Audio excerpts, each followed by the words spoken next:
Hello, I'm Dr. Jo. Welcome to my kitchen table chat. Let's talk about yeast intolerance in women. Have you noticed that your stomach just doesn't like anything yeasty anymore?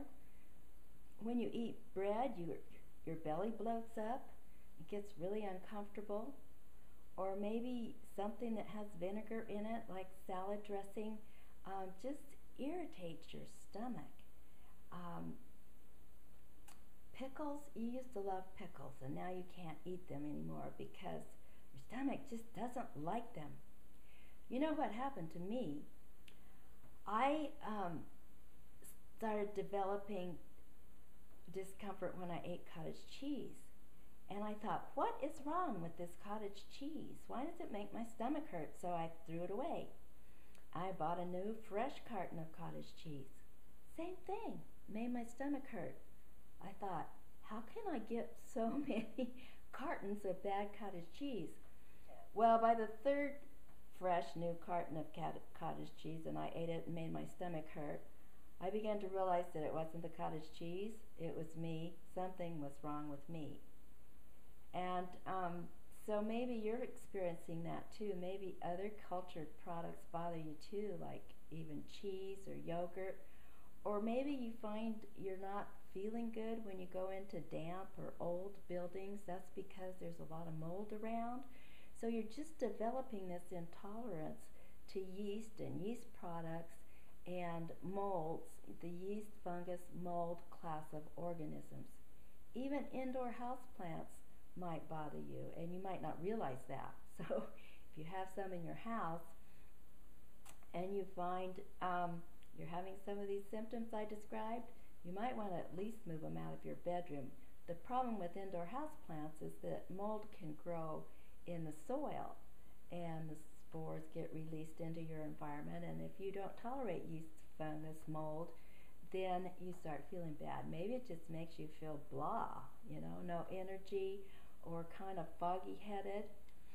Well, all of this may relate to a yeast overgrowth in your body, because the yeast are putting out so many of their byproducts when they make at least 79 byproducts out of the food they eat, that you're eating and feeding them. And those byproducts are toxic to us. So your body just gets overwhelmed with yeast toxins, and it doesn't have any resources left to deal with the yeast and mold in your environment. Well, there's hope. There's good news. That's the bad news. There's always good news. I always tell people there's hope because there is. All you have to do is find out how to deal with that yeast problem and kick it out of your body. And then you may find that you'll feel better than you ever did in your life because you're doing really healthy things for yourself. And you may find you can go back to eating those foods that have been bothering you. It may take a while, and you may have to persevere, but you can get there.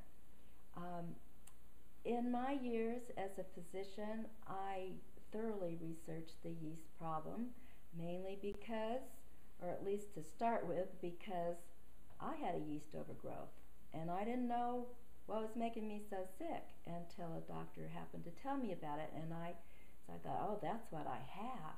And so I wanted to find out how to get well, and in the process, I learned how to help other people get well too. And I've worked with a lot of people with yeast overgrowth in my 25 years of practicing natural medicine. So I found there are really 7 basic steps to reversing the yeast overgrowth in your body. You may not have to take all 7. You may get it reversed more quickly than someone else. But I just invite you to take a look at those 7 steps to overcoming yeast infection. And I look forward to chatting with you again. Thanks. Have a good day.